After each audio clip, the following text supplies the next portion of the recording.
दोस्तों अस्सलामु अलैकुम। उम्मीद है आप सब खैरियत और आफियत में होंगे। आज हम बात करेंगे एक इस्लाम लाने वाले बहन के मुतालिक। दोस्तों, मैं ये कहानी सुन रहा था तो मैंने सोचा इस कहानी के साथ आपको भी शेयर करूं। क्यों शेयर करूं? क्योंकि इसमें नसीहत है। वल्लाह, जब आप देखोगे और सुनोगे ये कहानी, वल्लाह आपकी आंखें नम होगी। ये ऐसी कहानी है, सच्ची कहानी है। ये एक हमारी बहन थी जो बेंगलुरु में रहती थी और ये हिंदू थी और इसने इस्लाम को कबूल किया। जब इसने इस्लाम को कबूल किया, इसको सब छोड़ना पड़ा उसके साथ।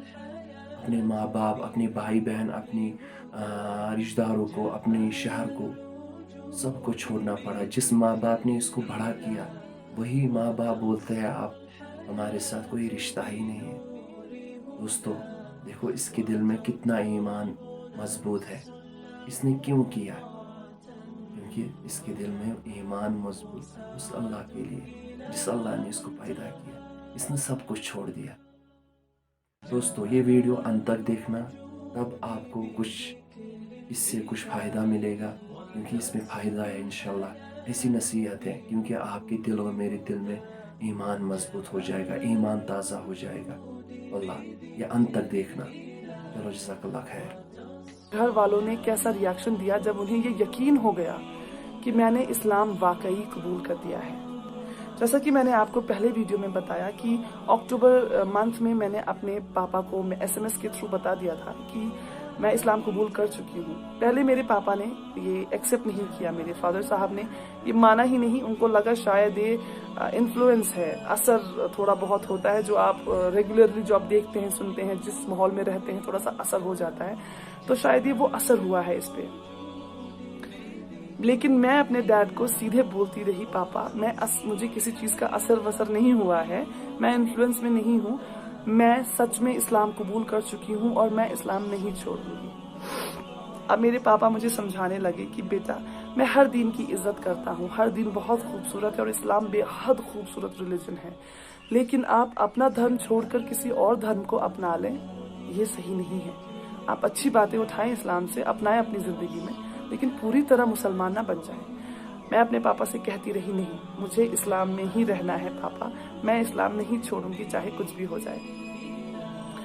12 अक्टूबर 2012 जो मेरे पापा के साथ आखिरी बात हुई है, माफ कीजिएगा अगर थोड़ा बहुत रो दूंगी मैं, क्योंकि जब भी इस बारे में बात करती हूँ, जब भी याद आता है, क्योंकि मेरे पापा और मैं बहुत मजबूत रिश्ता होता है बेटी और फादर का। खासकर बेटियां अपने फादर से ज्यादा लगाव रखती हैं। मेरे साथ भी कुछ वैसा ही था। तो 12 अक्टूबर 2012 को पापा ने मुझसे कहा, बेटा वापस आ जाइए, छोड़ दीजिए इस्लाम। और मेरा जवाब यही था कि पापा, मैं आपसे कहती हूँ, आप पढ़िए इस्लाम। सिर्फ कुरान पढ़ लेने से नहीं, उसे समझने से, दिल से समझने से। उस नफरत से ना समझें कि इस्लाम ने मेरी बेटी को ले लिया, नहीं। पढ़ें कि इसमें ऐसा क्या था कि मेरी बेटी सब कुछ छोड़ने को तैयार है इस्लाम की खातिर। पापा ने आखिरी सवाल किया मुझसे, क्या ये आपका आखिरी फैसला है? मैंने कहा, जी पापा, ये मेरा आखिरी फैसला है, मैं इस्लाम नहीं छोड़ूंगी। और मेरे पापा ने फोन काट दिया। अगले दिन बहन से फोन आया और पता चला कि जैसे ही पापा ने पिछले दिन मुझसे बात करने के बाद फोन काटा, पापा जमीन पे गिर पड़े हैं। पापा को हॉस्पिटल लिया गया है, पापा एडमिट रहे हैं वहां। 1 साल तक मेरे पापा ने कुछ खाया नहीं, कुछ पिया नहीं, ग्लूकोज पे रहे हैं वो। न जाने अल्लाह की क्या रहमत थी, अल्हम्दुलिल्लाह वो जिंदा रहे। और 1 साल पूरा किसी से बात नहीं की उन्होंने, किसी से भी बात नहीं। यहाँ तक कि जो उनकी हमसफर मेरी माँ है, उनसे भी कुछ नहीं कहा। वो सिर्फ मेरा नाम लेते थे और जैसे ही मेरा नाम लेते थे उनकी आंखों से आंसू गिरते थे। मेरी माँ मुझे मनाती रही, बहुत मनाती रही, मेरा भाई रोता रहा, गिड़गिड़ाता रहा मेरे सामने नहीं फोन पर, और कहता रहा, दीदी मैं अपनी पगड़ी उतार के तुम्हारे पैरों पे रखता हूँ, हमें कत्ल नहीं करो, वापस आ जाओ। मैं जवाब कुछ नहीं दे पाती थी, मैं सिर्फ रोती थी, दिन रात रोती थी। और इससे पापा को पता चलने के बाद, पापा ही वो थे जो कमाते थे घर में, मेरे पैसे जो पापा मम्मा मुझे खर्चा भेजते थे वो बंद कर दिया गया। आप सोचे, इतना बड़ा शहर बेंगलुरु, उसमें मैं एक अकेली लड़की, और पैसे बंद कर दिए घर वालों ने। न खाने को पैसे हैं, ना जिस कमरे में रहती हूँ वहां पे करने के लिए रेंट। आखिरकार धीरे धीरे बहन ने बात बंद की, भाई ने बात बंद की, माँ कोशिश में लगी रही कि शायद ये मेरी बात मान जाएगी और वापस आ जाएगी। माँ ने भी बात बंद कर दी जून 2013 में। माँ थक गई कोशिश करते करते कि ये वापस नहीं आएगी, ये नहीं छोड़ेगी इस्लाम। माँ ने कहा, जो भी बात आपको करनी है यहाँ आकर करें, जो भी आपको कहना या सुनना है यहाँ आके सामने करें, फोन पे आज के बाद कोई बात नहीं होगी। और सारे नंबर्स वगैरह बदल दिए गए, घर का लैंडलाइन बंद करवा दिया गया, मोबाइल नंबर्स चेंज हो गए। मतलब मैं वो हो गई, कहते हैं ना,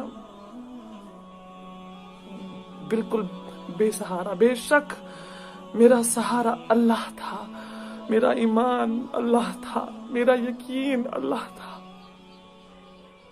लेकिन जरूरत होती है, माँ बाप की जरूरत होती है।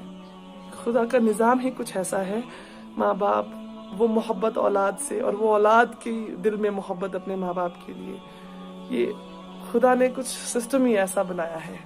तो जब वो मेरी जड़ें जब हिल गई, मैं कमजोर पड़ गई, और यहाँ से माँ बाप ने पैसा भेजना बंद कर दिया था पहले ही, मजबूर होकर मुझे वो कमरा छोड़ना पड़ा और मैं जाके रहने लगी एक मदरसे में। वहाँ पे गरीब लड़कियां और अनाथ लड़कियां रहा करती थी। मैंने वहाँ रहना शुरू किया। सबसे अच्छी बात यह हुई कि मैंने अरबी सीखी वहीं पे। मैं जो अरबी में आज कुरान पढ़ पाती हूँ, मेरी पहली बेसिक तालीम अरबी की उसी मदरसे में हुई, और बहुत कुछ सीखने को मिला कि मैंने तो फिर भी 23-24 साल माँ बाप के साथ रही हूँ। माँ बाप ने इतना अच्छी जिंदगी दी है, हमेशा ख्वाहिशें पूरी की हैं। वहाँ वो बच्चियां थी मदरसे में जिन्होंने बचपन से अपने माँ बाप को खोया है। कोई नहीं है उनका सिवाय अल्लाह के।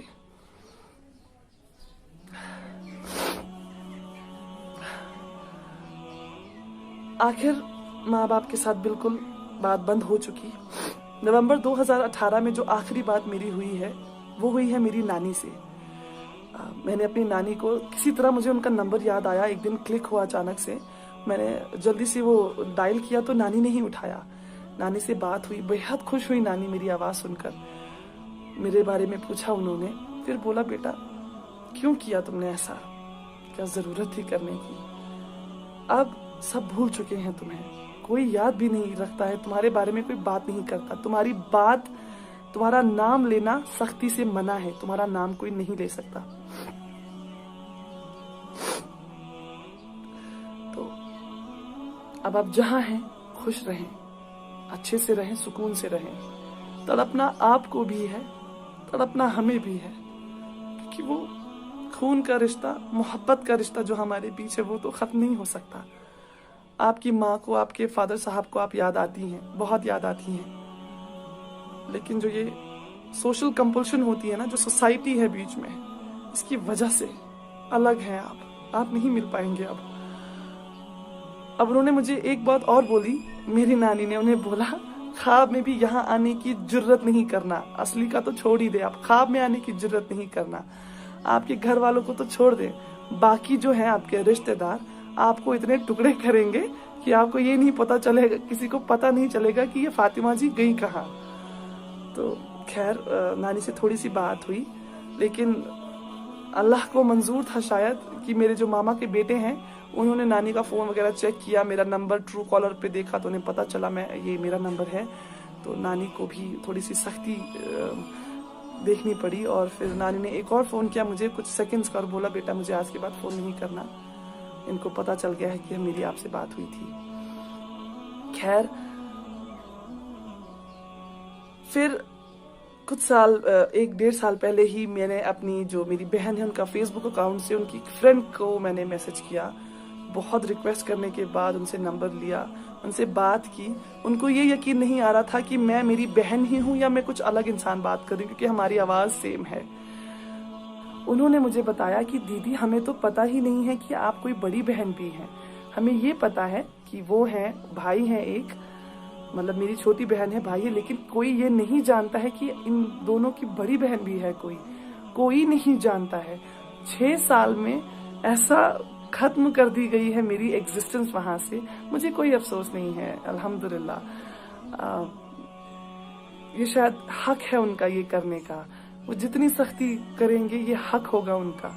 और मैं कभी शिकायत नहीं करूंगी कि नहीं आपने ऐसा क्यों किया, आपने मेरा नाम लेना क्यों छोड़ा, या आपने मेरी एग्जिस्टेंस खत्म क्यों की, क्यों नहीं बताया लोगों को कि मैं आपकी बड़ी बेटी हूँ। नहीं, मुझे कोई अफसोस नहीं है।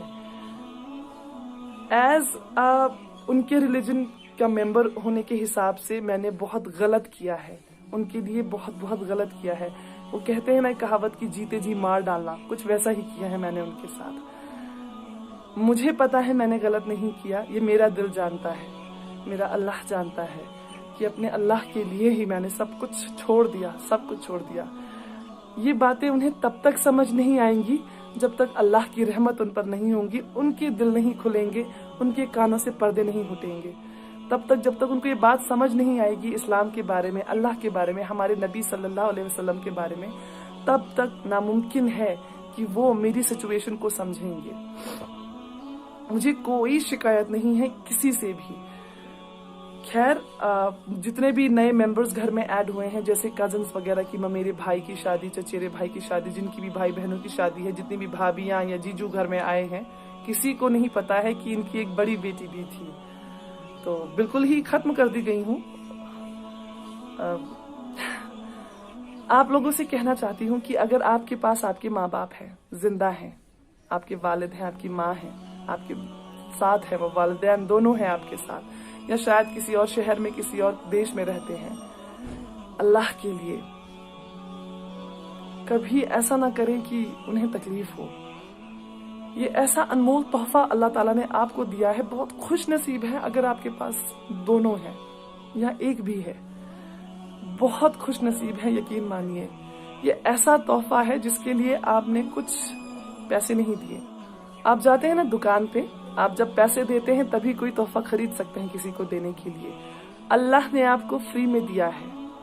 आप अपनी माँ से जन्म लेते हैं, माँ और जो पापा फादर साहब होते हैं, दोनों से बेहद मोहब्बत मिलती है, मोहब्बत में पले बड़े हैं आप। आपको क्या देना पड़ा उन्हें? कुछ भी नहीं। उन्होंने आपका ख्याल तब रखा जब आप बेसहारा थे, बिल्कुल बेसहारा। जब आप शायद खुद कुछ खा पी नहीं पाते थे, तब माँ ने आपको छाती से लगा के आपका पेट भरा है। जब आपको चलना नहीं आता था, आपके फादर साहब ने आपकी उंगली पकड़ के गिर गिर के चलना सिखाया है। आपकी स्कूल की फीसेस आप कैलकुलेट करने बैठेंगे ना, ताउम्र की आपको फीसेस कितनी लगी हैं, आपका दिमाग चकरा जाएगा कि आपके माँ और पापा ने कितना खर्चा किया है आपको इस तरह का इंसान बनाने के लिए। तो अगर आपके माँ बाप आपके पास हैं, करीब हैं, थोड़े दूर भी हैं, खुदा के लिए उन्हें बताएं कि आप उनसे कितनी मोहब्बत करते हैं। उन्हें बताएं कि वो कितना अहम हिस्सा है आपकी जिंदगी का। अगर वो दूर हो गए आपसे, दोबारा आपको मौका कभी नहीं मिलेगा उन्हें ये बताने का। तो जब तक जान है बता दीजिए, जब तक ये सांसें चल रही हैं उन्हें एहसास करवा दीजिए। इस्लाम में सुना है कि जन्नत माँ के पैरों के नीचे है, जिस जन्नत के लिए हम तलब रखते हैं। सारे रमजान हमने यही दुआ मांगी है कि या अल्लाह जहन्नम से दूर रखना और जन्नत में जगह देना, या अल्लाह जन्नत में जगह दीजिएगा। वो जन्नत माँ के पैरों के नीचे है। जरा उन पैरों को चूम कर देखिए, जरा उस माँ के हाथों को चूम कर देखिए, जरा उनकी दुआएं लेकर देखिए, आपको जन्नत मिल जाएगी। और जन्नत का दरवाजा आपके वालिद साहब, आपके फादर साहब। जब तक जन्नत का दरवाजा नहीं खुलेगा आप अंदर दाखिल नहीं हो सकेंगे। तो दोनों ही बहुत अहम है, बहुत जरूरी हैं। कद्र कीजिए इस तोहफे की जो आपको बिना कुछ पे किए बगैर मिला है। कद्र कीजिए उस तोहफे की जिन्होंने ताउम्र आपका ख्याल रखा है और आपसे वैसी ही मोहब्बत करी है जिस दिन से आप पैदा हुए हैं। वही मोहब्बत वो आखिर सांस तक आपसे करते हैं। इंतजार कीजिए मेरी अगली वीडियो का, जिसमें मैं आपको बताऊंगी कि जिंदगी में फिर कैसी सख्तियां आई और अल्लाह ताला ने कैसे कैसे मदद की। वीडियो के नीचे सब्सक्राइब के बटन पर क्लिक करें, बेल के आइकॉन पर क्लिक कीजिए ताकि हर नई वीडियो की नोटिफिकेशन आप